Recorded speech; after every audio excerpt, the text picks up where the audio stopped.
Okay. We're going to start off on the Anderson side of the family.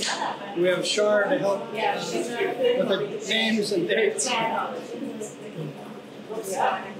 So, Grandpa and Grandma Anderson came from Askersson, Sweden. Okay? Hey, listen. Askersson. Okay. Okay. This was like, well, Grandpa came in, I think, 1918, and Grandma came over in 1920, around there. No, Grandpa Anderson came in 1910. 1910? Yes. Okay, because the next couple of Grandma came in 21. So she came in 20. Okay. So this is Grandpa's naturalization papers, which were, I guess he didn't get them until 1918. Right. Yeah, which is he had probably gone back to Sweden and ran into Grandma. He had been with her older sister, who was 20 years older. Yep. And then he ran into Ingela. That's what he called her. And they wrote back and forth. And great-grandpa, my great-grandpa, was not happy about the man that had an affair and had a child that he was raising with his older daughter dating his baby daughter. Yeah, no surprise. No surprise there. But they were in love, see? Yep, so there's Grandma and Grandpa. Yeah, he refused to let her go because she was too young when Pa came back. She asked to go, and he said, absolutely not. You know, I already have Martha, and that's all her dad said. So then Pa wrote, and he wrote to Esther, Ma's sister, and said, if you would like to come, I have a little farm in Moose Lake. If you'd like to come, you're welcome. Well, meanwhile, she'd gotten married. And then he said, well, better yet, send your little sister. Well, that would have been the last word he ever said to me. So anyway, he said, fine. So Grandma showed up in Minneapolis. She was all alone in the boat. No, on the train from New York. Well, she was all alone on the boat. Let me tell it. She was on the floor cleaning up because everybody on the boat was seasick. And they gave them really salty oatmeal so they had something to throw up. Then she got to Minneapolis and got onto a train and went to Minneapolis. And a friend of Pa's, and Ma's in the end, was there and picked her up and brought her to Moose Lake, and so was Pa. And they served mincemeat pie at the wedding. They got married shortly thereafter. And Ma didn't know what it was and didn't like it, so she took it and put it in Pa's pocket, his suit coat. And then they hung it in the closet for God knows how long before he needed a suit coat. So that was the beginning. Yeah, interesting. Yep. And then, yeah, I think I've given everybody copies of the interview with Grandma talking about coming over. Yeah. I wasn't alone. I remember that. Yeah. So if anybody doesn't have it, just let me know. I'll send it. A little short audio, MP3. And here's where they're in Moose Lake. And Char, you help me with it? Yeah. From left to right, I guess. There's Margie, Beverly. Oh, we're over here. Oh, It's just a trick camera. Okay, all right. Look here. There's Harold and Walford and Inga and Beverly, Esther, Fred, my husband, and George. I go by myself, yep. Yeah. And there's Grandma Inga holding Claudie, You can tell by the smile. Claudie, yeah. And then Beverly and Marge. Marge looks like my cousin. Margie again. Oh, golly, she was beautiful. Margie and Beverly and Fred. Esther and Fred and Beverly and Pa and Johnny and George. And Mark. And when Mom, there was a period of time where Mom went back to college in Superior, Wisconsin during this time. And she lived with somebody there and worked to pay her rent. But she finished a 2-year degree while they're still living in Moose Lake. What did she study, you know? I don't know. This is Margie's temporary boyfriend. Grandma said they were engaged. I don't know. I wasn't there. There's Fred. There's great Uncle George. Wonderful man. Yes, and young Georgie, and his father called him a devil. He said he was a born devil. There's Beverly and Grandma with her dark auburn hair, and Claudie, Johnny, Pa, Harold, and Esther. But Pa, he said that one was a devil. Yeah, I can't see the Charlotte. Yeah. And then we were wondering who this was, and Char, I think you thought it was Grandpa's brother and older brother. He was here first. To the right. Yeah, in Moose Lake, and that was his wife, and Grandma and Walford, and they came up to the farm on Good Harbor Hill. One friend and I lived up there, and Vicki and David were little, and so they were interested in these two new people. Of course, they recognized Grandma and Grandpa. Anyway, she was tucking on his shirt. Pulling on it, and then he dug in his pants pocket and he brought out 2 quarters and gave one to David and one to Vicki. Char's kids. Yep. Apparently, she thought they should be given a treat. Yeah. And there's just a couple of pictures of Grandma and Grandpa. Yeah. She always had an apron on. Always. Always. Yeah. Yeah. And tiebacks on her gown, her dress. There's. Oops. That's Claudia. Well, there it comes up. Yeah, it's this one. Yeah. Yeah. Claudie and Fred and Beverly. Uncle Johnny. Johnny and his son. Bobby, maybe. Is that Bobby or the oldest one? Alan. Not the oldest one. With the blue eyes. Yeah. And the reason I was hoping Greg would be here because he tells the story better. This is our Uncle Claude. And you kind of had to wonder if his stories were true. He had so many stories, so many. So he claimed that he had pictures of himself with Waylon Jennings and a bunch of other country western bands. And again, you kind of took that with a grain of salt, not knowing if it was true or not. Well, then Greg went to visit Mary Lou, and she dug out the pictures. Sure enough, Claude had gotten himself in front of Waylon Jennings and I think Hank Williams. And, but Lynn Anderson. But you were saying that Claudia never had any problem sneaking into the backstage. Dressing rooms and whatever else. Yeah.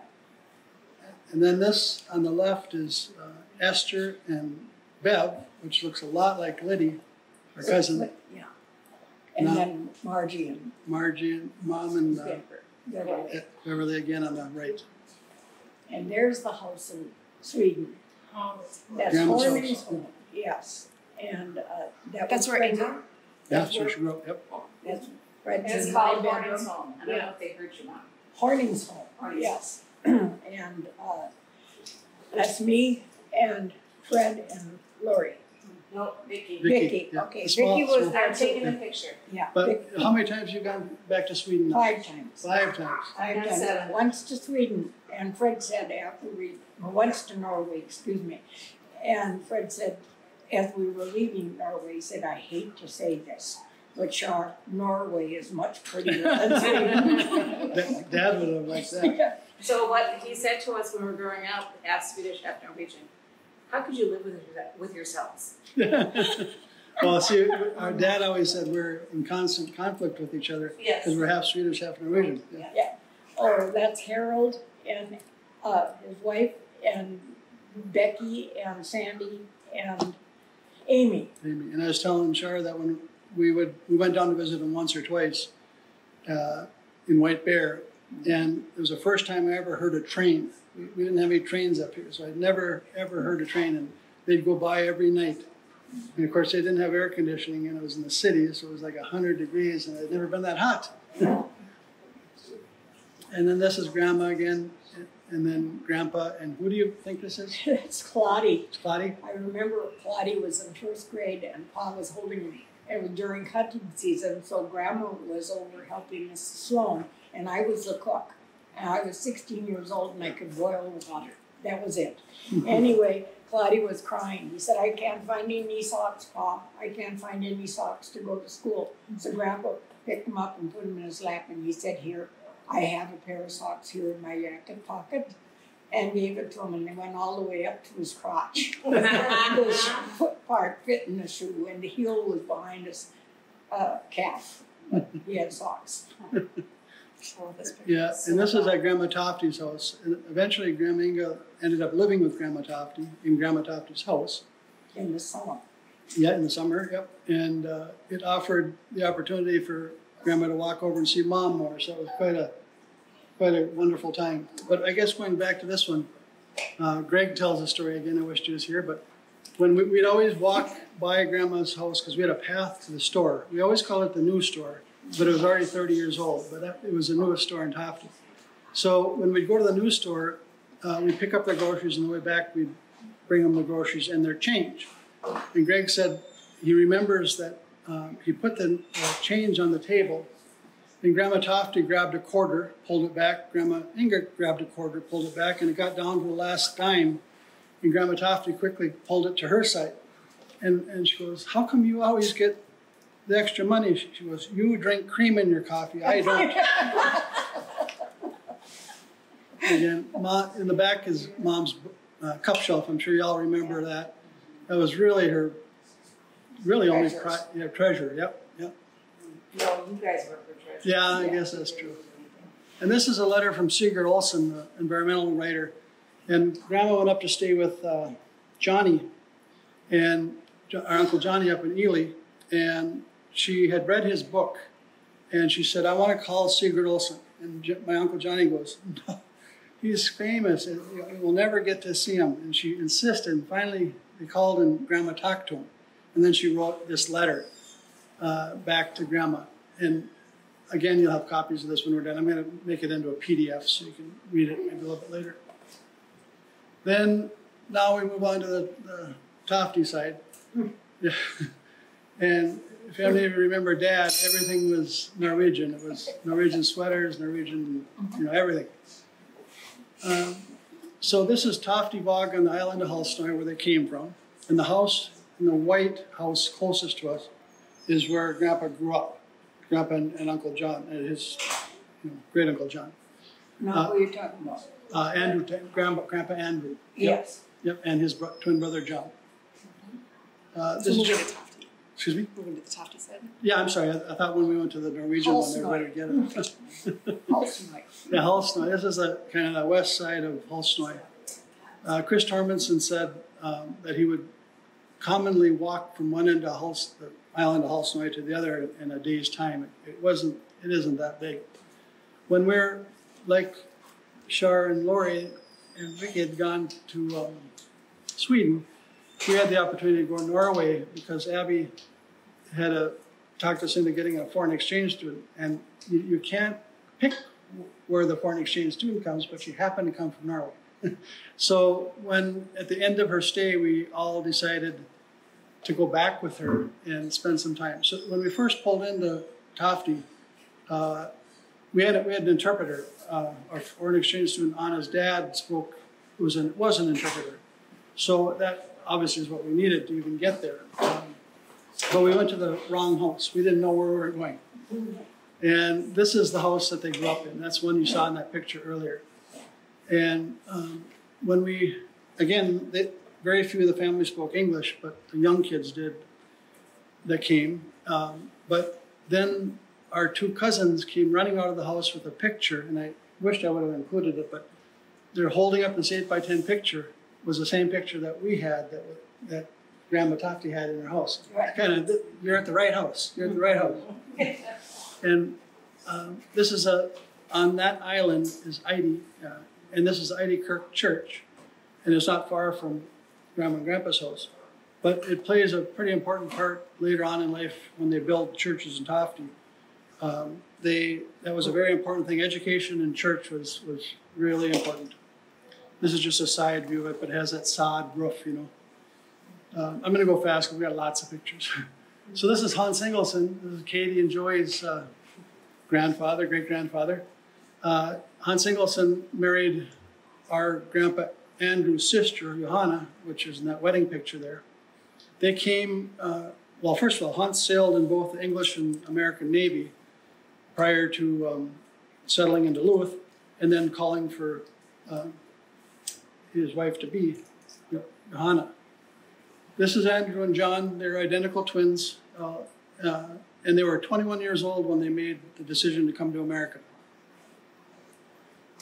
When they came to Duluth, John, Andrew's brother, or Grandpa's brother, worked as a straw boss in the lumber companies, which later became very important because they started to lumber. And Grandpa worked in the sewer city waters, the Superior Street sewer city water, you know. But he hated that because every time somebody would not be working hard enough, they would fire him, and then people were lined up on the trenches ready to jump in and take that work. So then when Hans Ingelsson took this boat, the Dixon, he got to, first of all, Hans was a sailor, so he would go down to the aerial lift bridge, and he talked to all the captains. And the captain's name was Captain Hector, and he said, come with me, I'll bring you up the shore. You know, there's lots of land to be had, but there's one place in particular by Carlton Peak that I think you'll really like.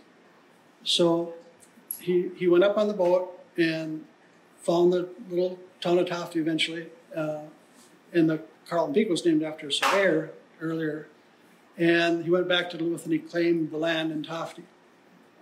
The Dixon was the first boat that brought all the original families up, the Fensteads, the Olbergs, everybody. And again, what they did was, the Dixon is the one you hear the stories about where the cows were made to walk the plank and horses for the logging camps. Swim to shore. Yeah, swim to shore. And, you know, of course, Howard Severson did 3 paintings of Tofte, and this is one of them. Yeah. And Howard told me, he goes, I had no idea how to paint a cow, he goes, so I fashioned it after the carnation milk cow. Yeah. You know what they used to tell kids? You should have some milk from those cows that swam. It turned into ice cream. That's right. So ice cream first came to Tofte. Yeah. And then Hans Ingelsson built the Tofte Lodge. And that was pretty important back then because there weren't very many people living along the shore in the late 1800s. But this hotel became synonymous with surveyors and people coming up the shore to try to, you know, have a place to stay. And of course, Lutzen Resort was already there, not the one we know of, or not, there's not anymore.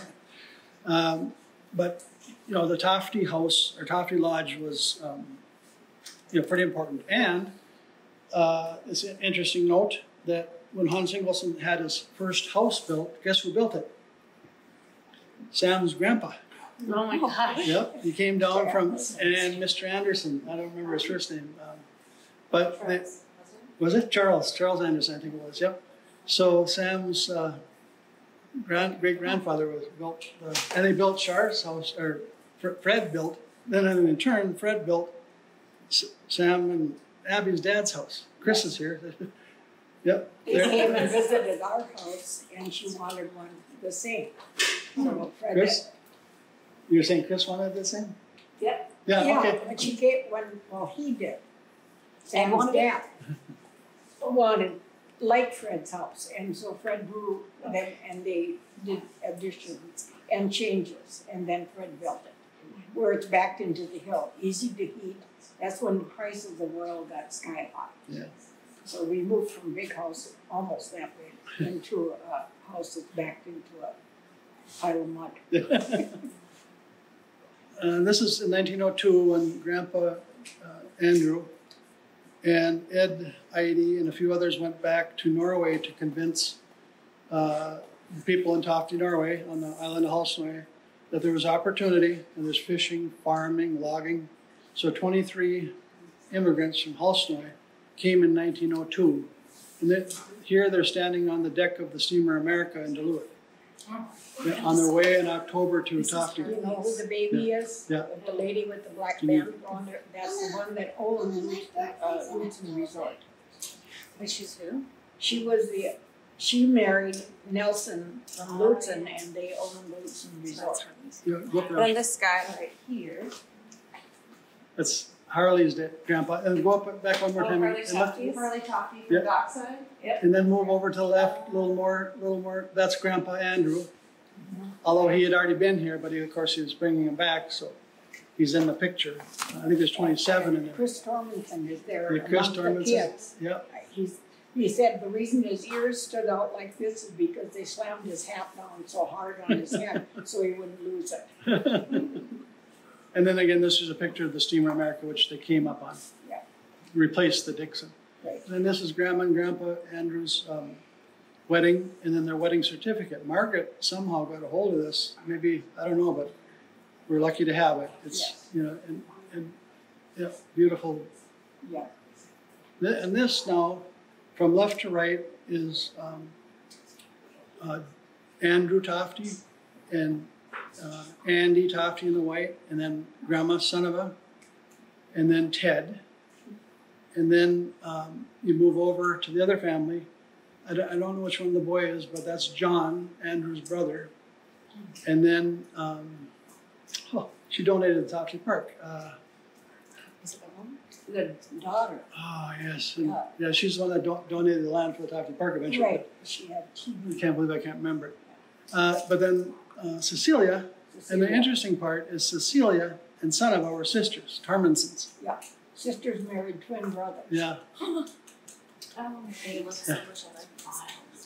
And this is Hans Ingelson's family. Hans Ingelson's with the mustache on the left there. And I do know all the names, but I didn't write them down to remember to tell you. Oh, there's the fish That's the houses. story about The fish houses. See those windows up there? Oh, on the gosh. White House? Yeah. That was the hotel in Tofte. And Fred and I lived in that. Kids are just coming through.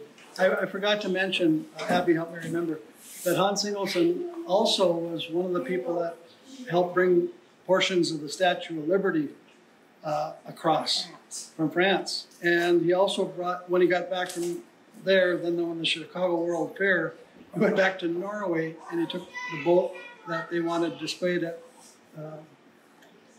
the World Fair, and he sailed that over. So he is quite a person. And then the twin fish houses. One of the things we didn't mention on the Anderson side was Grandpa Wilfred was working in the lumber camps, I think in Hovland at some point, if I'm not mistaken. Yes. So he was hitchhiking home to Moose Lake, and Clarence, our Uncle Clarence, they had a sawmill up north of Tofte on Pancor Lake, and they would make coal doors. And the coal doors were to put in the trains to hold the coal in, and then when they got there, they just bust the doors. It was always a need for coal doors. So he was bringing a load of, I think they went 3 times a day to Superior Duluth, but on the way, he picked up Grandpa Wilfred. And during that single event, they continued on to Moose Lake, and Grandpa Wilfred packed up all their belongings and all the kids, because Clarence told him there's a place he had on the Southville Trail. So can you imagine, he comes home and says, we're moving. Inga. To Inga, and they load everything in the truck and the kids in the back. And then they go by the gas station that George was working at and said, we're moving to Tofte. This is all done in one day. Yeah. Yeah. Uncle George. Uncle George. Yeah. Great uncle. Yeah, great uncle. Yep. And this is the twin fish house. And Grandpa's the one with the mustache in the back. But there were 6 to 8 people working out of that fish house at any given time. And it was, remember, it had 2 sides. It had the Ingelson side and the Tofte side. So there was a lot of fishermen working out of those fish houses. And this is, the tall woman is Johanna, Grandpa's sister. And I think it's Gadine, I'm not sure, but they're washing blankets. This is how they, Gadine. yeah, this is how they wash their blankets for the hotel. There's a ringer behind it and the tub. Yeah. And then you ran the wash machine by hand and also the ringer. But the water came from the lake and they were out on the dock, which was dangerous in the winter. Yeah, yeah. And this is a picture of John Beargrease. You've all heard of him.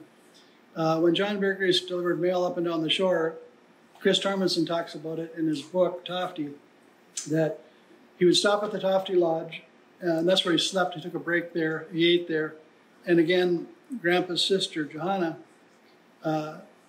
always cooked. And Chris saw John Beargrease putting scraps of meat into his pocket during dinner. And he went and told Johanna, and she said, oh, we have plenty of meat. So she made him up a big batch of meat for the dogs, and Chris brought it out to him, and John just smiled. Yeah. And then we talk about the 3M company, Minnesota Mining Manufacturing, which of course is 3M. They came to Tofte in 1907 to attempt to blast Carlton Peak for a higher grade of corundum. So this is just an article that came out of the book 3M. It's called, doesn't matter. They came up in that first year. One of the founders of 3M tried to snowshoe up to Carlton Peak, was unable to, but he did hire men, and those were Andrew and John Tofte and others, to haul the rock that they blasted from the tunnels on backpacks down to the steamer America to be shipped back to Crystal Bay, which is near Illigant City now. That's a whole history in itself. But as samples of the rock to be, determine if it was good ore or not. And of course, it ended up not being. But, and this is just other Cook County News Herald articles, saying pretty much the same thing, that work's underway, and it talks about Crystal Bay there. But lots of articles in the Cook County newspaper about this. Then, where Grandma Inga and Grandpa lived was John Tofte's home, which was a Sears and Roebuck home. And Grandma Tofte wrote a little story about that. And she talks about they paid either, I can't remember now, $600 or $800 for the house. And a carpenter came along for the first week or two. But that house is still standing, and they went from Grandma to the Bystroms, and then now to the Huggins family. And it's the one, up on the hillside there. So at first it was Mrs. John's house. Yep. Grandpa's brothers. Yeah. Yep. And the window on this end of the peak, that was the girls' room, and behind that was Farm Moss. And they had, Fred and his brothers had one recording and a little what you play it, record on. And they had one song, Born to Lose. And so they'd play it all night. And one night his dad came to the door and he said, "Can't the man even sleep in his own house?" So that was the end of the music. Wait, is that where Seymour lived? Or no, that's not the house? No, this is, if it were Seymour lived, Grandma Tofte's house, if you crossed the creek and went up a little hill, it's still there. Yep. Weren't they like the same kind of model? Yeah, the funny thing is, Greg noticed this, and actually the one across from Mom and Dad's house is identical. Yeah. But I think after they built the first one, I think they just kind of used that as a pattern. Yeah, very similar. Yeah. And then when Grandma came to live with Fred and I, the house that we had outside on County Road 6 was from Montgomery Ward also. Yeah. But the rock was from a Norwegian that they had paid to come and do it. Interesting. The assessed value of that house right now is $194,000. Yeah, there you go. Thank you. That's a good fact. Yeah. So this one, I actually, for whatever reason, I work with a lot of people from around the world, and I worked with this guy from Australia, and I showed him some pictures, and he goes, "Do you realize how unique in 1915 it was for the wife to manage the books?" He goes, that just didn't happen. Well, we've got many, many records where Grandma Tofte always signed the checks. Right. And here she's ordered something from Sears and Roebuck. But it didn't dawn on me until he mentioned that. I thought, I guess that is. Look at that penmanship. Yeah. It's just beautiful. Beautiful, yeah. Well, it's not Mrs. Tofte either. No. Yeah, good way point. ahead of her time. Good point, yep. That's So- where Vicky was baptized. Yeah. So the one on the left is the first Tofte church, which burned in 1907. Then they built, these were up where the new store, the Tofte General Store is now. That's the new store. In the field heading west, in what we knew as Edward and Chester's field, that's where the churches were at first. Yes. So then they decided to move the church. Mrs. John Tofte donated the land across from their house, and that's Clarence Tofte's truck. Underneath it.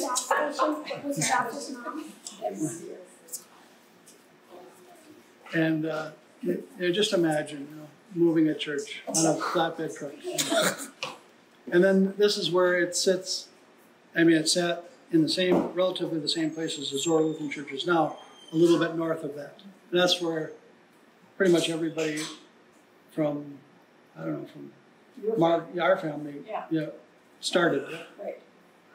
There was a bear that lived underneath it when it was across from Jarvis. It was what? A bear Oh, denned up underneath the church. It was across from Jarvis's bar and grocery store. and this is the first Tofte school, white picket fence and all that.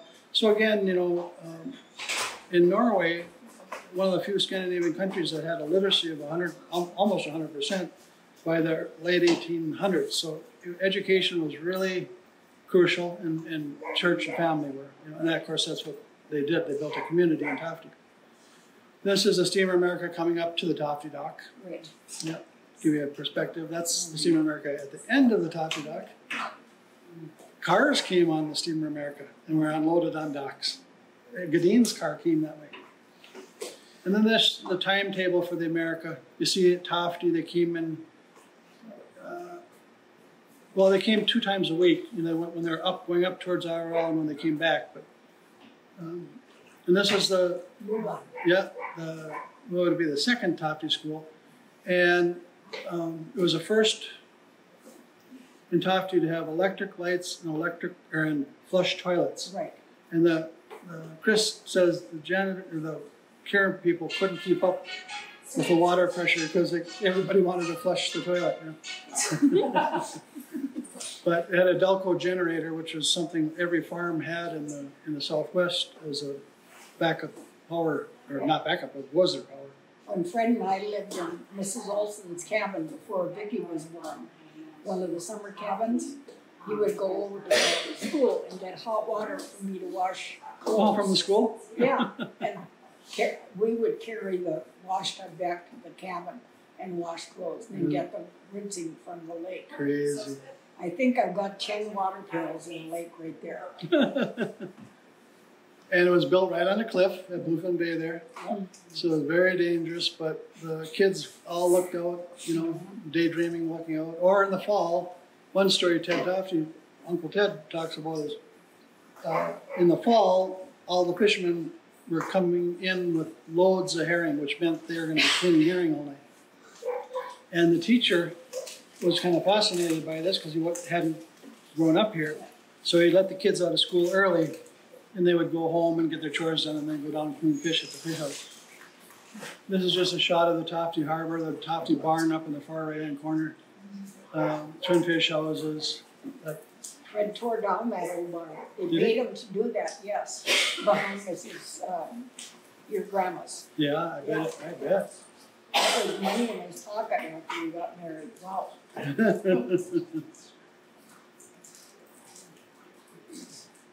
And this, just the idea that Chris Tormenson talks about, there was, in the summer, there was as many as 17 boats that came up and down the shore looking for fish. Right. That also meant they could bring groceries and other things. So he said we weren't desolate in the summer when there was no road. We had a lot of interaction. And this is a Grace J owned by the Christensen family. Martin Christensen was a good friend of Grandpa's, and every Thanksgiving and Christmas, because Grandpa sold most of his fish to him, they had a kind of connections to the West Coast and things like that. So they would bring oysters and seafood that we wouldn't get here, That was his gift to them at the holidays. Same picture I messed up. This is Andrew and Hans Ingolson at the Tofte Post Office. I'm sorry, I worked on it each night a little bit, and I see that I've got copies of things. Here's Anders Tofte, certificate of citizenship. He ended up going back to Norway. And when Abby and I and Eric and Megan Gregg went to Norway, his steamer trunk was painted rose mold, and it's still there. And I think I have a picture of it. It's just beautiful. Okay, Grandma and Grandpa again on the left, John and Cecilia on the right. Yeah, same picture. Sorry, Grandma Tofte cooking. Yes. That's our Yeah. Okay, so these are Tormensons. So that's Grandma and her sister. She's standing next to her, and then Chris and Matilda in the blue and the blue, and then our 2 brothers, Tormund and drawing a blank.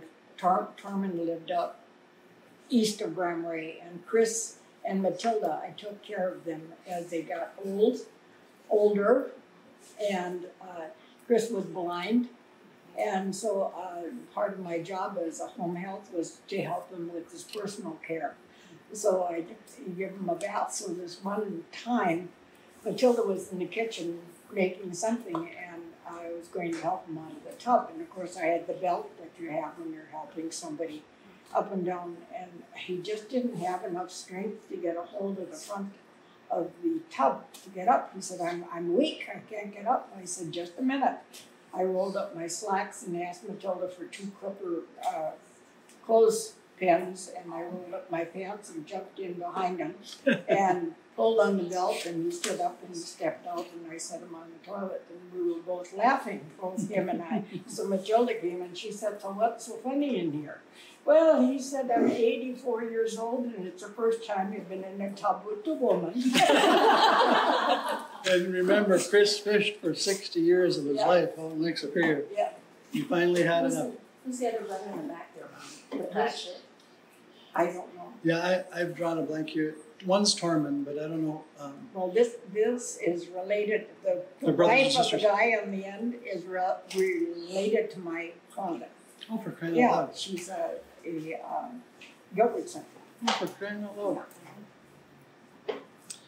Now we're getting into a little bit of logging. So this is just something out of 1904 Cook County newspaper.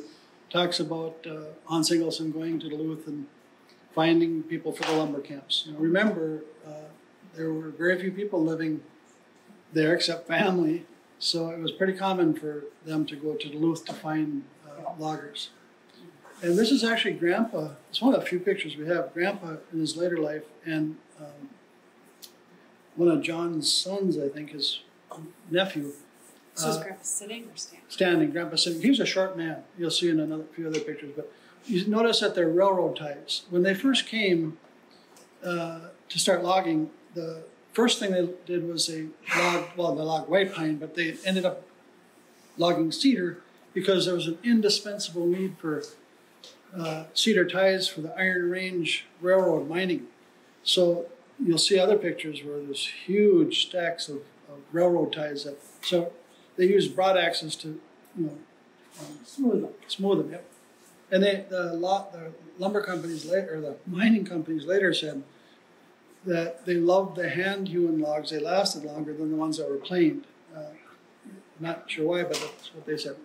This is one of the few pictures we have again. This is Hans Ingelsson at Dyer's Lake, where Grandpa, John, and Hans had their logging camp. So when you go to Dyer's Lake, which is just north of Schroeder, that was where they logged. That's one of the places they logged. They had many camps over the time. But the 2 white horses are symbolic of, which you'll see, are Hans Ingelsson's horses. He always had, they had Persians, Belgians, all kinds of different horses. And remember, these were brought up by boat, made to swim to shore. They couldn't walk them because there were no bridges with baptism and temperance. They had to come up by boat. So this is Ed Tofte with a Y, running up the load of logs. Once they pulled the logs out of the woods with horse and sleigh, dray as they call them, they'd pile them up, and you see they got like a skidway where the logs are parallel.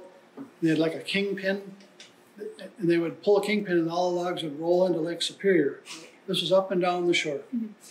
So, yeah, good.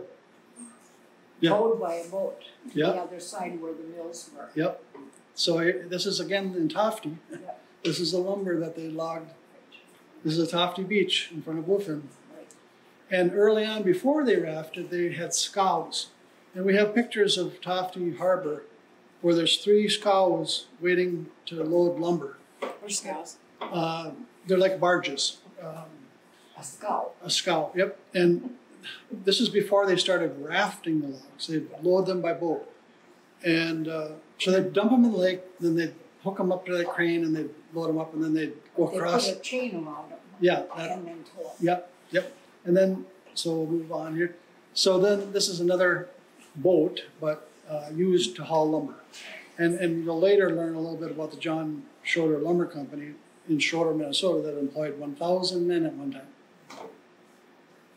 This is across river, and one of the things that happened was when the John Schroeder Lumber Company started logging in the late 1890s, late 1880s, they dynamited the top of Cross River. It doesn't look like that today, right? It's more smooth. This happened up and down the shore. If it intruded the log driving, they blasted it away. even High Falls and Grand Portage Really? did the same thing. Otherwise, they got stuck, Yeah.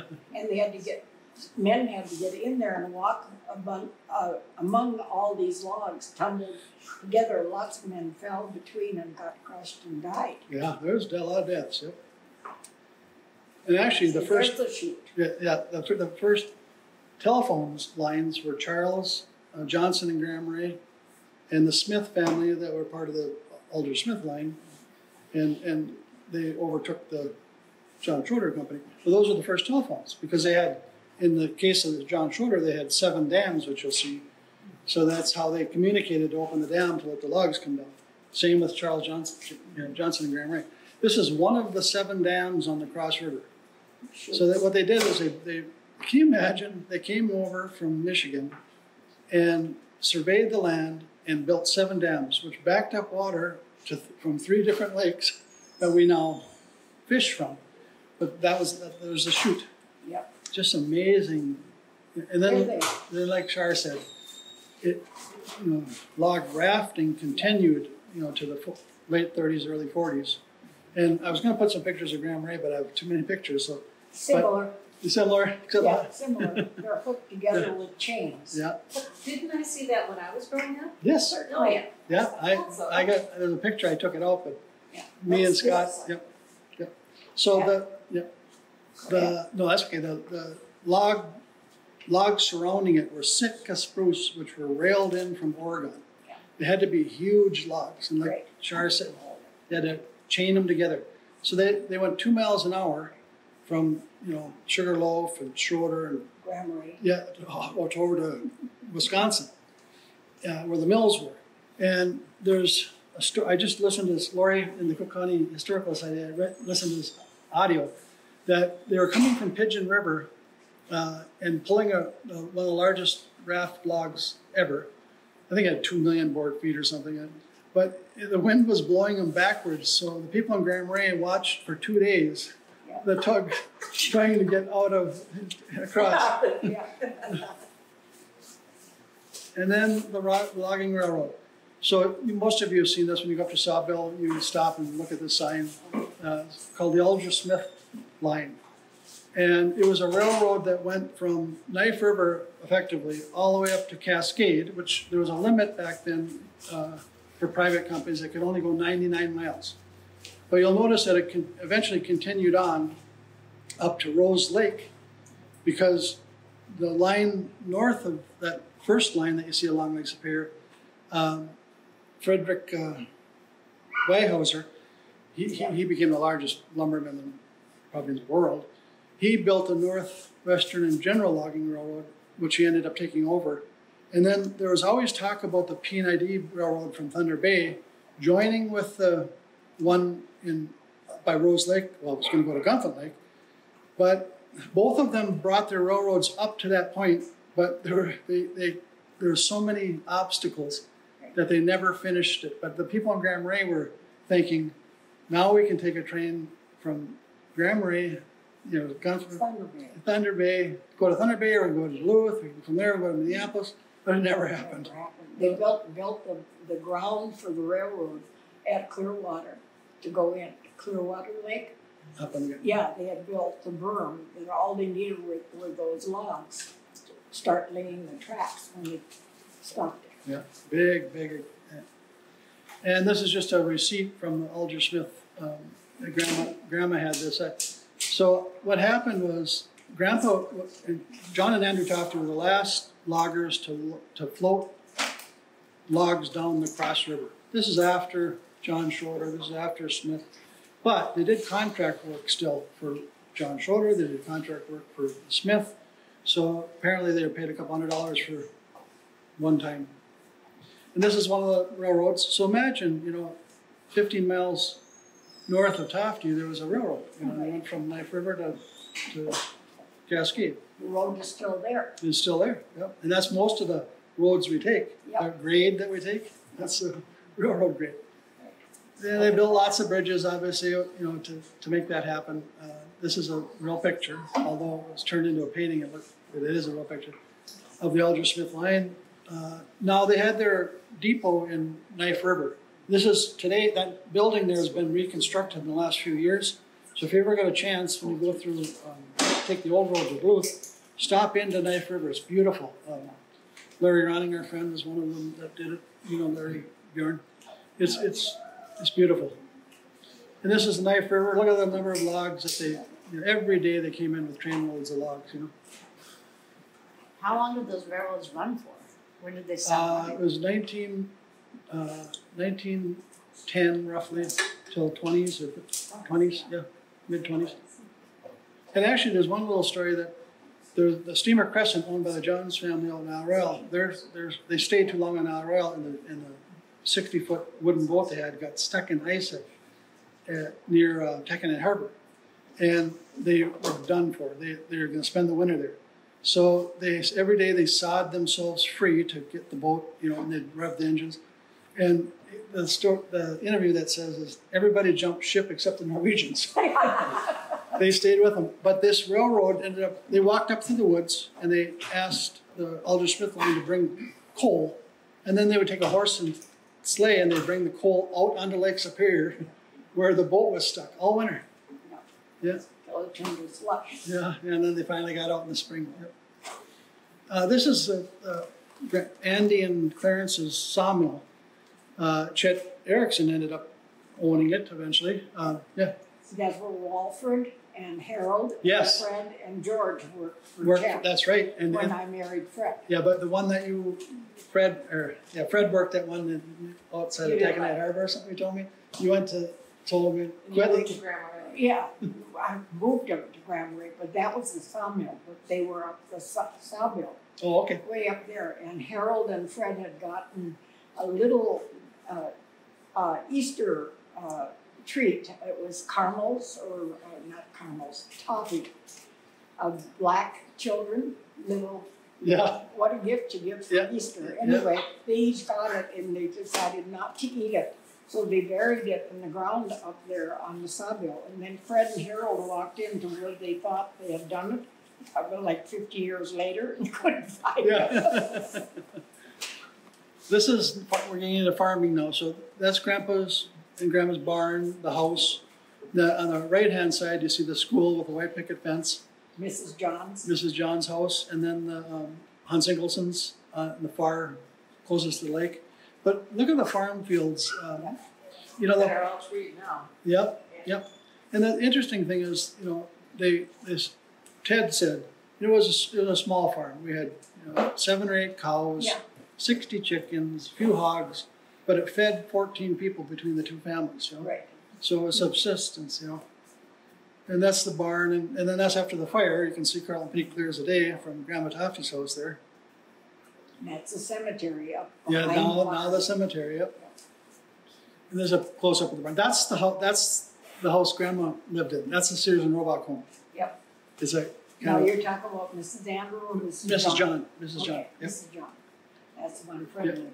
Yep. And then this Emil Johnson, which is Harry Johnson's dad, he was a teamster for Grandpa. And there's the Tofte kids hanging around the barn. Yeah. And that on the left is Grandpa Tofte, Andrew Tofte, and then Munson, John Munson, I think it was, and then another Munson. But that's pretty well. Again, we have very few pictures of this family. This is from the Tofte Harbor. You can see the farming that was done. That whole hillside, like Shar said, where the cemetery was, that was all farm field. And the Tofte School, you can see in the white building there. And then they had a potato club in every town, I think. But that's Andrew Tofte Jr., Helmer, his cousin, and another cousin. There used to be a... Elton. Yeah, probably. Elton. Yeah. And there used to be a gut house north of, behind Grandma Tofte's house. And that was a cement foundation. I'm not even sure it's not still there, but it's a cement foundation that the fish trimmings were taken by wagon up to the gut house. It was just a cement building with a top, you know, and they'd throw the fish guts in there for fertilizer. Yes. And the reason they did that was because seagulls would eat the fresh fish right out of off the ground, so they waited for them to rot. But the potato, they used that for the fertilizer. Well, Andy Tofte won many, many awards in the state of Minnesota for his potatoes. And I probably have 10 articles talking about it. And he beat out people in the Red River Valley and all over, Iowa for that matter.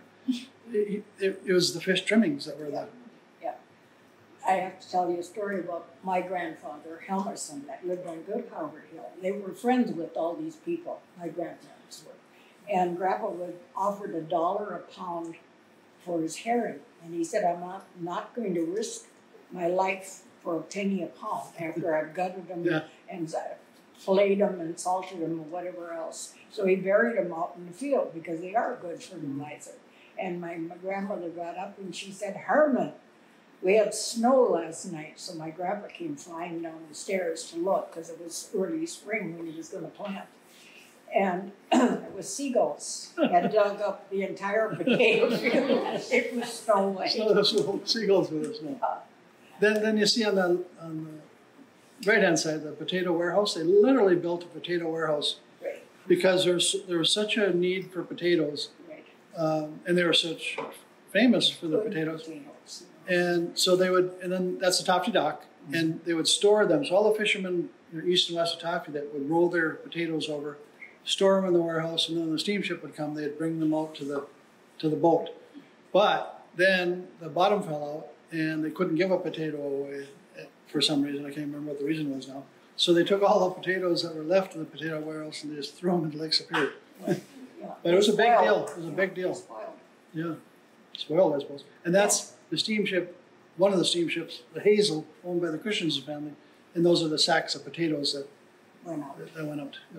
And I just threw this in because I read an article by Frank Hansen in the Cook County paper saying it was going back, many, many years, and it said, just saw, like little news bits, it said, just saw Orton skate past Lutzen on his way to Grand Marais, our dad. They skated a lot, but they had hockey teams, and stuff. This is Uncle Andy. He owned originally, he was the first owner of the Tofte Service, which is directly across the road from Mom and Dad's house, which you'll see. But when Andy died, I got a newspaper article that 3 presidents of 3 separate oil companies flew into the Tofte airport for his funeral. And he was one of those people that was just well known. He had 13 gas trucks at the end of his career, hauling gas up to Grand Marais, up Iron Range. Very successful in the gas business.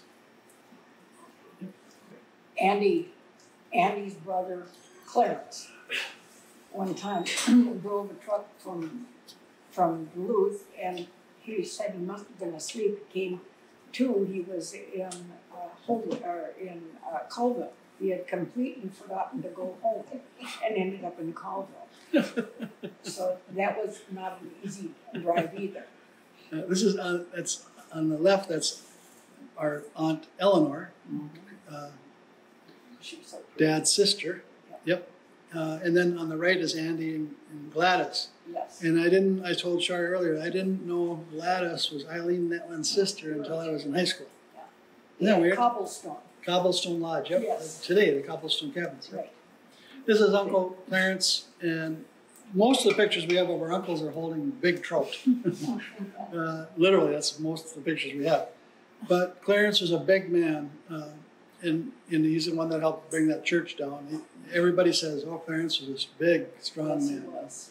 And he died in Minneapolis. Died of pneumonia. And that was before antibiotics. Yep. Right around the beginning of it. Yep. Again, like I said, Uncle Ted and Helen with fish, Uncle Ted and Yvonne and on the right. Wife, Yeah. And they had a beautiful cabin right on the lake. They sure did. Mom and Dad lived in there. Yes, they did. Yep. When Orty was little. And Martin Wood Jr. was little. So this is a picture of Grandpa on the right, and then Hub in the middle, and Ted. Yeah. Shows how small Grandpa was, And then we had Uncle Seymour, of course, who loved celebrations. The 4th of July. But in the 70s. He, like all of our uncles, we love the stories. You could just sit for days and listen to these stories. But, and then get into baseball. So, the Tofte, the first Tofte baseball team started because the forest rangers started coming up and working on the Tofte Ranger Station. And they knew baseball. So they wanted to make a field. And this is relatively where the Forest Service is now. It's a little east of that. But all the kids, after they did all their work, Casey Tofte and Dad and Hub and everybody, they borrowed Grandpa's horses and no, I can't remember the thing is where the horses would drag the... Oh, mowed. Yeah, basically mowed and leveled the land. No, right. That was the first Tofte baseball field, running through the grass. Yeah. But Casey Tofte, Virginia's husband, was named Casey because of Casey Stingle, because he loved baseball so much. Right. It was a big deal. His real name was John, I think. John, yep. Yeah, like his dad. Yeah. And this is a Marais baseball field where the Heritage Center is now, Lloyd Johnson Heritage Center for the most part. But you can see it was a big event. Everybody really looked forward to this. And again, we talked about the boats, the commercial fishing boats would bring Tofte and Marais players to play each other in each of the towns. That's a buckboard that a family is sitting in. Yeah. That's their card to get to town with the horses to see the game. Yeah, it was a big deal. And this is one of the boats that brought in the Grace J, owned by the Christensen family. But the newspaper article states that they would unload all those barrels on the Tofte dock to make room for all the people that wanted to go watch the game in Grand Marais. And on the way back, they'd pick up the barrels. Reload them. Oh, look at that. Yeah, we cannot find a picture where Grand Marais beat Tofte, but I'm sure there must be one. Oh, certainly. Certainly. This is the Tofte baseball team. Hub is up front. Chester on There's yeah, Dad. yeah. We're all identified, but I got so many pictures. We got to keep going. This is Grand Marais baseball team. Oh, there's a Dave Tofte. Tofte on the right left of the catchers. Yeah. So, and then again, it was the people that would go to the games would have celebrations, and of course, if Tofte went to Grand Marais, they stayed overnight, and family, friends, And vice if we versa. went there, we stayed overnight. There you go. Yep. But you see there, some have Tofte, some have Grand Marais thing badges. Baby vomit. And then, we got a few bear pictures because bears were a big deal growing up. So the funnest thing we had was Saturday morning going with Dad to the Tofte dump. That was the highlight of our weekend. It was every Saturday morning. Then there's lots of postcards that Mrs. Kruger's, which was the North Shore Hotel, where Chateau de Beau is now. I mean, everybody made postcards of the Tofte dump. And actually, Orton Jr. went to California one time and he found a postcard in an antique shop of the Tofte dump. And this is Dad on the left with a bear, and that's Uncle Ted on the right with a bear.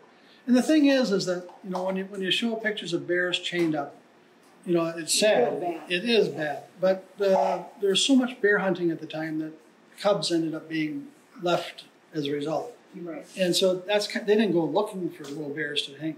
That was just the way it was back in the day. But when Kelly and I went to visit Roy in Texas a few years ago, he told us that it was the kid's job to take the bear off the chain, or with the chain on still, walk it down to the Tofte Park and bathe the bear because it would be full of hop and all kinds of stuff. And then they'd walk the bear up and they'd put the bear in the barn because there's a big post in the middle of the barn. So they chained it up in the barn every night. And then they just repeat that every day. But when Buddy Tormenson took Greg and I and Charlie, we went to Isle Royale to go fishing.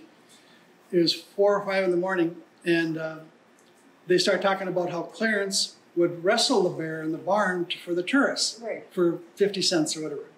So, because that bear probably got pretty calm, but they pretty soon our car and boat are going all over the road because everybody's laughing so hard.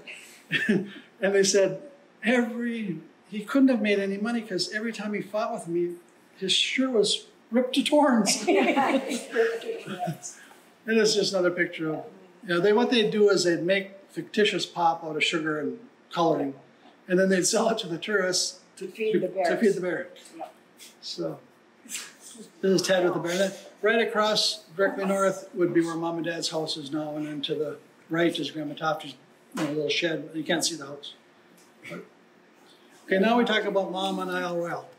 So Mom, in 1943, joined the National Park Service and worked on Isle Royale. And her first year there wasn't the best year, but it wasn't the worst. She spent 2 summers there. But her first job in the fall was to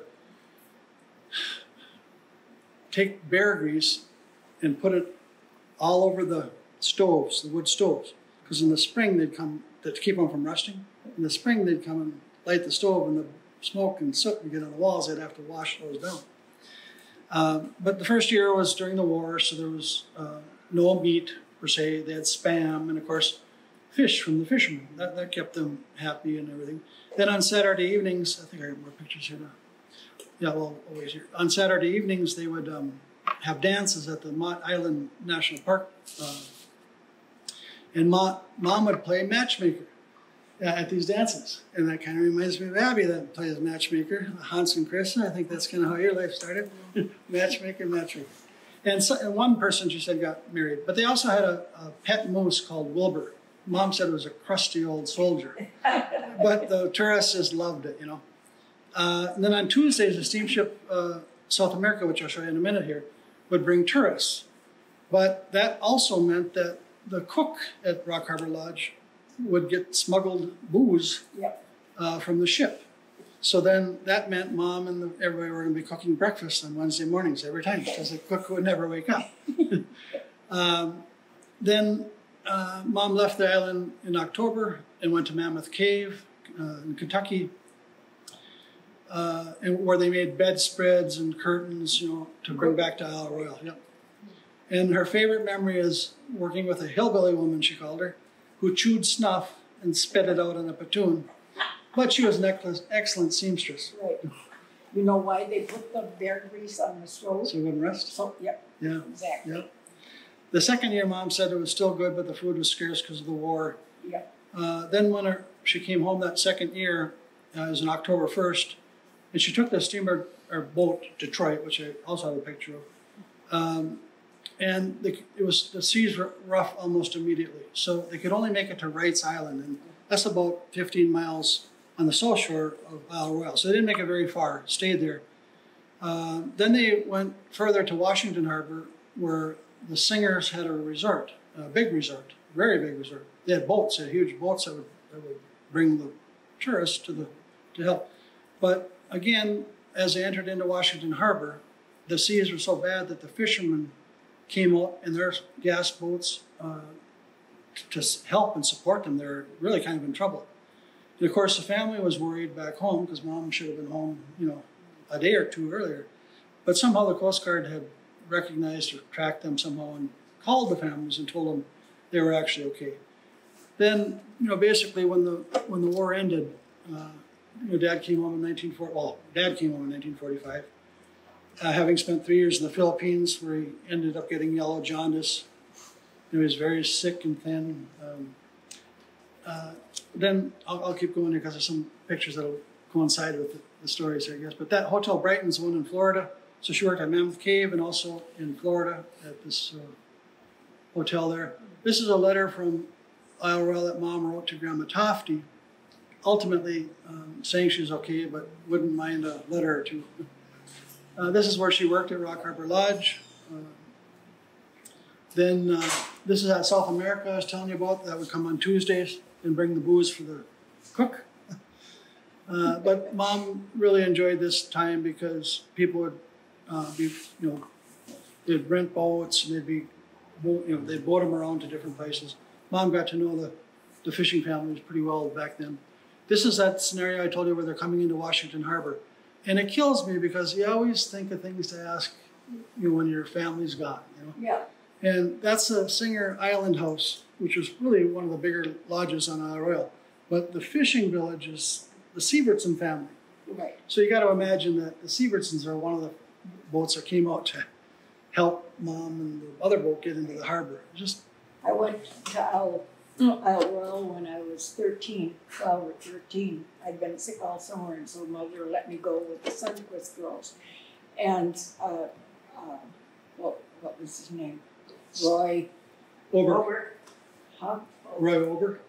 Yeah. Yeah. Was the captain on the boat that we took across. Well, the Sundquist girls and I had never been on Lake Superior. Yeah. And so he was hitting every wave trying to see how we would hold up. And we held up pretty good.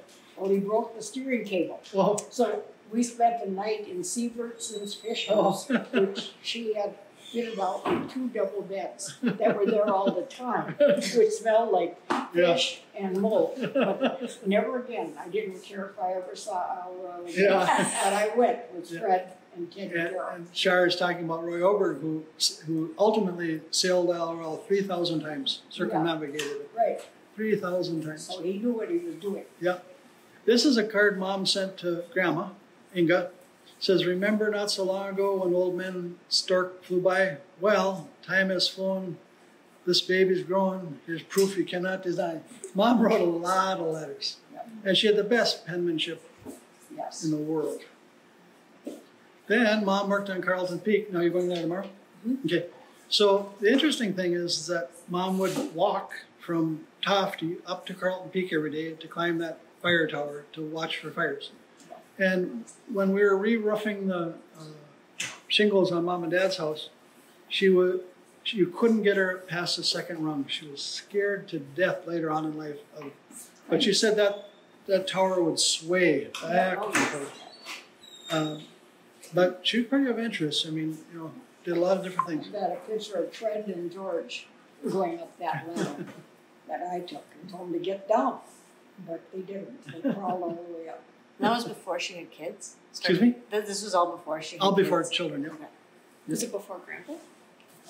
Probably shortly after well, no, I don't know that.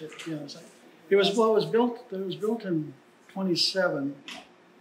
She was born in 22. Yeah, so maybe before she went to Royal. Yeah. That would make more sense. Yeah. Yeah, Edward and Chester Tofte built that, by the way. And there's still, when you go up there, you'll still see the footings of concrete where the tower existed. And Dad went into the Army, he was He was staying. like That does not, yeah. Yeah, that's good catch. He was in Missouri during that time. He walked during their training, they walked from Missouri to Arkansas and back. That was part of their, they had to get him in shape. That was not uncommon for them. Then Dad from there went to Hawaii, and that was, I think, had to have been after the Japanese bomb or whatever. And then he stayed there for a year and a half, and then he was sent over to the Philippines, where he spent 2 or 3 years there. He ended up spending 6 years in the service. And then after that, he went to Luzon, wherever he got the yellow jaundice. Mm-hmm. But he never talked about the war, and most men probably didn't. No. But luckily, in high school, I asked him to help me write a story, and he said, I can't say it to you directly, but I'll type you up a letter. And I have that letter. If anybody is interested, I'll send it to you. But he said when he was in, not the Philippines, I can't remember the last place, but he said in the letter, he says, I saw a lot of death.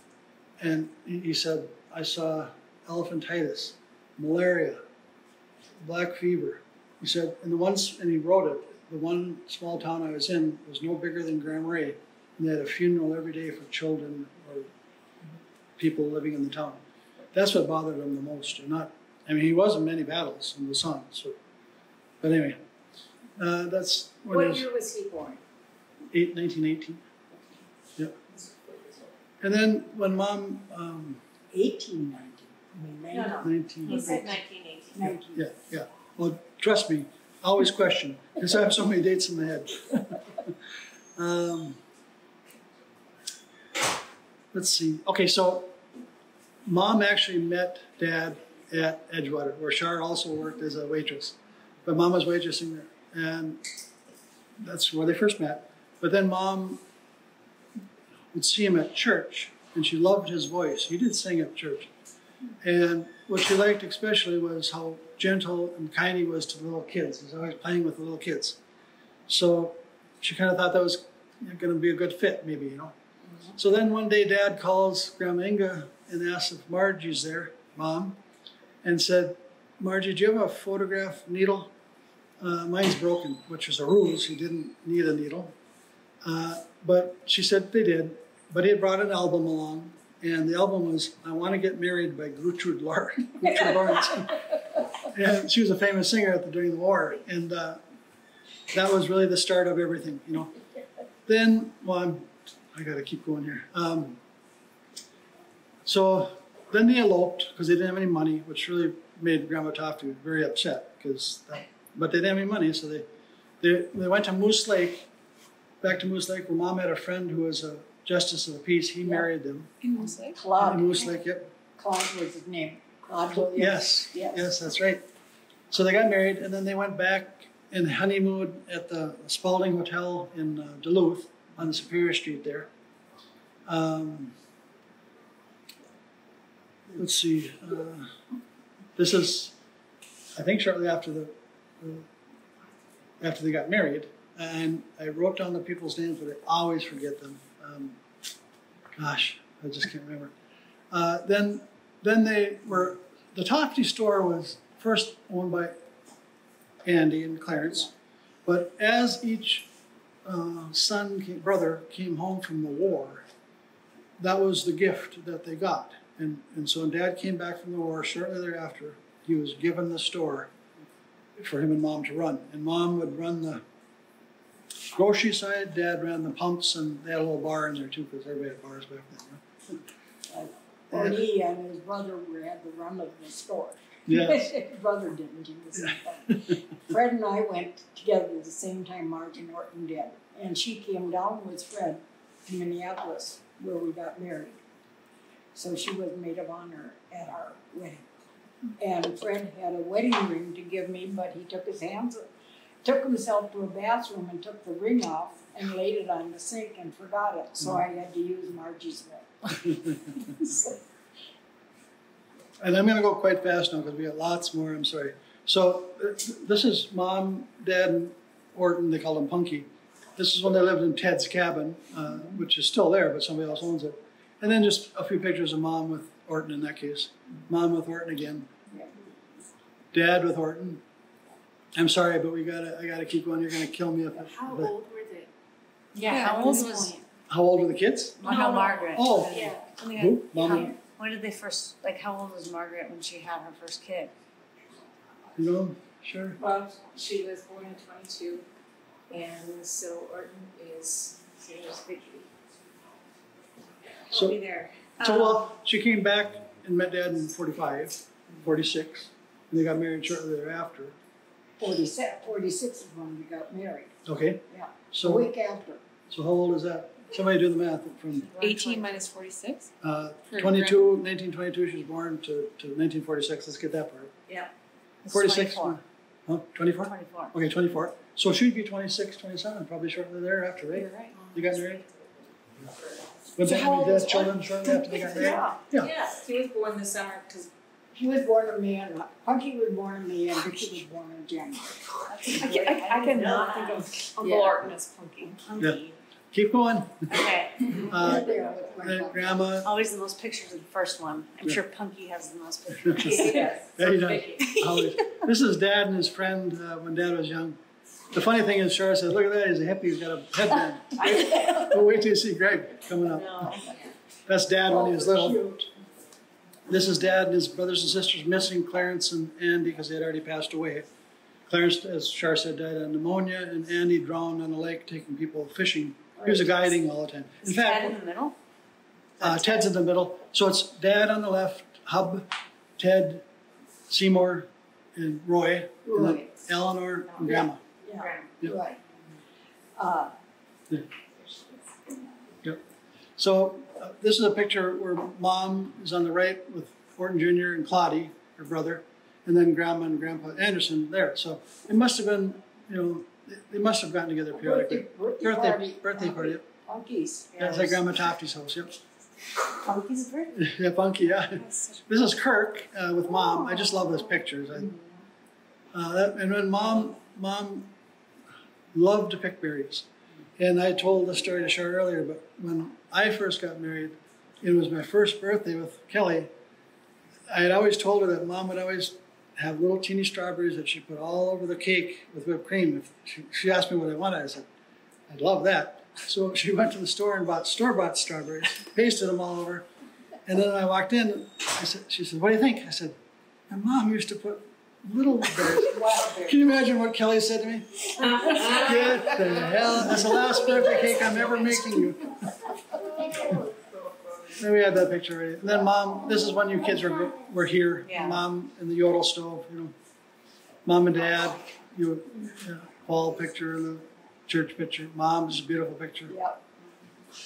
Mom visiting Grandma. Mogan David wine was a point of celebration, Right. Wait, what was the drink? Mogan David wine. They still make it. It's a Jewish wine that they have at dinner. It's very mild, but you don't want to drink 3 glasses for it. Yeah, they just had little Sip. Yeah. Now we're getting in the Orton Tofte family. So, Christmas cards were done every year. I should go back. Orton Jr. was a photographer, of course, and people have said to this day, it's hard to believe that your brother chronicled your life, which you'll see coming up in photographs. It's really quite rare, So most of the pictures are taken by Orton, Orton's. 99% of them. But in this particular case, Mom must have taken it. Dad, Orton on the right, Terry on the left, Dad, the Christmas tree, a flashlight. He got on the tree. Yeah. To get the tree. That says Terry on the left, Orton on the right, when they're younger. More Christmas pictures every year. In that fake fireplace, Scott's sitting on it. Orton Punky at the store. At the store getting cookies. Punky wearing a cowboy hat. Punky getting a snow boy from the local distributor. This is Orton Jr. when he was in high school. When he was younger. Terry and Sally. Sally and Orton. Terry, his MG. When he first came home with that car, he took me and Scott to Birch Grove School instead of taking the bus, or we used to walk actually. And he spun, I'm going to sorry for the French, spun shitties and he dropped us off and he did a Huey. And, and all the kids were like, he's so cool. Hopefully this Terry in thought. Terry. I'm going in chronological order, and Terry. Mike. Yeah. Michael spent a lot of time at the farm. Yes, he did. He loved the farm. And actually, that led him to work in southern Minnesota at a chicken farm, remember? Right. He loved the farm. Yep. Yeah. Mike at the art fair in Littson later in life. Kirk, this monster big fish. fish. That's the biggest fish you ever Yeah. caught. Well, yeah. Well, he's fishing at Tormans Creek, and Tormans Creek was special because both the John Tofte and the Andrew Tofte family would go. It was a 2-mile walk in. Yep. It was a special occasion, and there were big trout in there. Yes. We caught big trout. Yep. But what was I going to say? Oh, and when the older brothers and sisters first started fishing, Dad didn't have money for fishing poles, so he would just go cut a boulder brush, tie a line to it, and they'd throw it out. But Casey and I went when Casey was 85 years old. He beat me in there 2 miles, it's middle of summer. Right? The last they went was the 2 brothers. Yes, I had One that. was helping the other. Yeah, I had Sam Cook do an article on Casey and his brother, Reuben, because they're 80-some years old, and they still went into Tormans Creek. And like Char said, Sam wrote that one brother couldn't see, that was Casey, and Reuben had bad knees, so they'd help each other down the hills.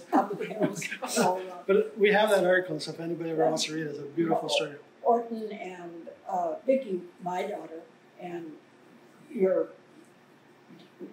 dad had their graduation party at our house. Oh, is that right? At the farmhouse. Oh, I love going there. Yeah. We stayed with you a few times. Yeah. Beautiful farmhouse. Now, the Tormans Creek, the other part about it wasn't ever called Tormans Creek, but Tormund Tormundson, Grandma's brother, was the one that found it and fished it. So we were always told, you only fished at Tormans Creek, So you go to the grocery store and you bring in, 2-pound trout to weigh. And they go, "Where'd you catch fish?" "Tormans Creek." And everybody just assumed there was a Tormans Creek, but there was never a Tormans Creek. It was a 6-pound. Kirk, when he was younger. Yeah. Baseball, graduation picture. Yes. Greg looks like doing a little bit. That's Kurt. And that's Kurt, your dad, hunting. Oh boy. I still have that 410. Every one of us used it. And here's Greg and Steve Cross. Now,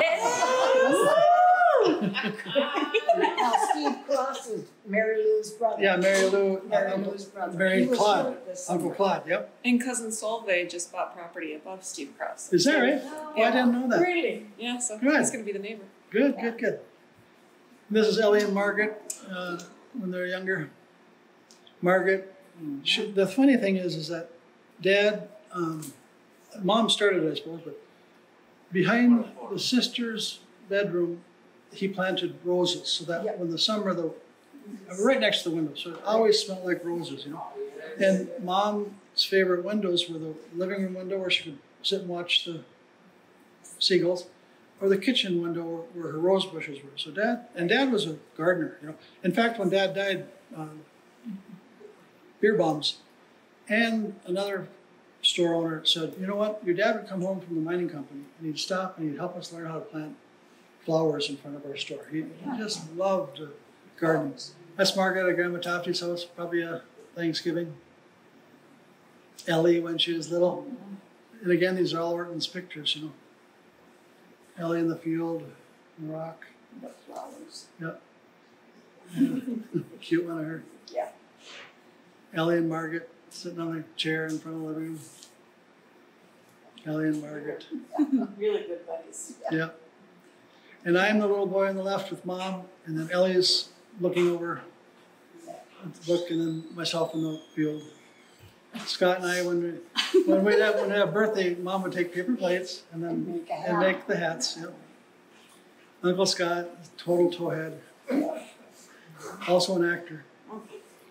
But that painting, Grandma Tofte, that's Grandma Inga's painting. Yes. And it ended up, I think when she lived at Grandma Tofte's, it hung in our dining room.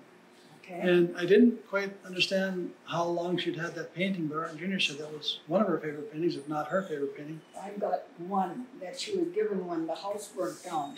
And all the neighbors had gotten together and gave necessaries because they had nothing. Yeah. No blankets, sheets, or towels, or clothes. And it's a hand-painted old lady with a little boy walking in the snow toward a church. You have that? I have that. Oh. And Lori and Lyle took it to Auntie's Roadshow. to Antique Roadshow. And they said at some time it had been where it was damp because it was a little bit buckled. Well, that's certainly We thought possible. it was. Yeah. Anyway, but they got a price on it. I think it was $80. No, it was 100 or something. Okay. The frame was. The frame was working. You know how old it was? Well, it would have been in the It was 30s. It was in Moose Lake that the house maybe was. early, late 30s. Because Dad went into the burning house and saved Bev and Esther. After they were sitting on the bed, They were because scared. had new coats, and they had gotten the coats. And Grandma was at the grocery store, and she had to take Claudia with her because she was nursing them, and she pulled the wagon to go get food. That's when they lived in Moose Lake. Crazy. And anyway, when she came home, there was no house, no kids, and the clothesline was burnt down, and they had run through the snow to the neighbors. So remember when my dad died, and then Aunt Bev was the last one that passed away, and that's kind of part of that story when they remembered that Bev had remembered it, saying the last one in the loft where the kids slept would say blow the light out. Yeah. Broke lamp out. Yeah. So They sang 10 Little Indians, although there were only 8. And the last one to go has to blow out the light. Oh, so that was said at Dad's funeral and then at Dad's. Yeah. crazy. That's when Fred died. Just had to show this to show Scott and I were cool at one time. Yes, you were big and skinny. You can have the picture. And then What's this? Then when we were younger, we played in old buses, old cars. Mom didn't know this, of course, and she would have died if she knows. We just said we were going to the creek. Yeah. But broken glass, rusty old iron, didn't matter. Zelly. This was right up behind Grandma Tofte's house. Oh, really? Yeah, it was, right by Tommy Hansel's. Yep. And of course, we spent a lot of time down at the Cove, and that's where all the Tofte picnics. I was thinking about that on the way up, you know. You kids are continuing the cousin reunion, which started back in the 20s when picnics at the Tofte Park. Right. I mean, I love that it's still going, still getting together this summer. It's pretty wonderful. This was at Grandma Tofte's house during Thanksgiving. I think I showed that one. Yeah, that's a beautiful picture. Yeah. Oh, why am I? Oh, this is the last picture. What I want to say was great growing up in a big family, but it was hell to get into a bathroom. There's somebody in the bathroom. And somebody's in the bathroom. Yeah. We had one bathroom with 9 kids and 2 girls. We have one bathroom with 9 people. Yeah. Until Mom's back and Dad had to put the upstairs. Yeah, that's it. Thank you. You bet. Yeah.